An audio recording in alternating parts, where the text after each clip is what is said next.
Hello, Tess. Hindi ko napahabain tong mensahe ko, pero whatever, alam mo naman, mas masaya, mas matagal, right? Pero sa yung ika-62nd year in the year of our Lord, gusto kong ipagpasalamat si Lord for the gift of you. Minsan napapahinto ako at namamangha kung paano tayo sinurpresa ng Diyos sa mga taong hindi natin inaasahang darating. Mga taong tahimik na pumapasok sa buhay natin pero nagiging napakalalim ng bahagi sa puso natin. Tess, isa kang ganung biyaya sa akin.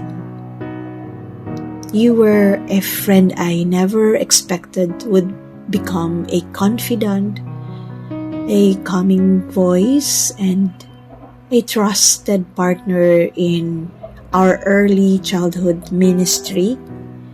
Hindi lang kaibigan, kundi someone who genuinely checks on me, listens with sincerity, and shares your heart so generously. Yung mga simpleng kamusta ka mo, your concerns, and alam mo yun, yung quiet support mo had meant so much more than words can say. Napakaganda ng puso mo, Tess. Your compassion reflects God's kindness. Sa'yo ko mas nakita na ministry is not only about teaching children or preparing programs, but about loving people well through gentleness, faithfulness, and grace.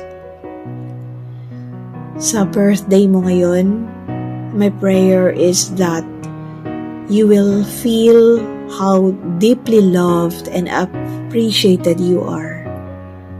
Nawa maramdaman mo ang presensya ng Panginoon na yumayakap sa iyo sa bawat saya, sa bawat batang iyong naalagaan at sa bawat pusong iyong nahipo.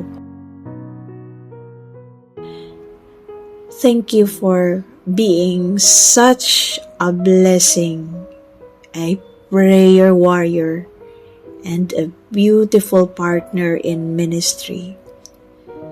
I thank the Lord for your life, for all that you are, and for all that you continue to pour into others, lalo sa mga kamag-anak mo, lalo sa mga kakaibigan katulad ko. So to end this, para hindi na masyadong dramatic, happy 62nd birthday, Tess. May the Lord bless you with good health, yun talaga yung una. Overwhelming joy and many more years of serving Him beautifully.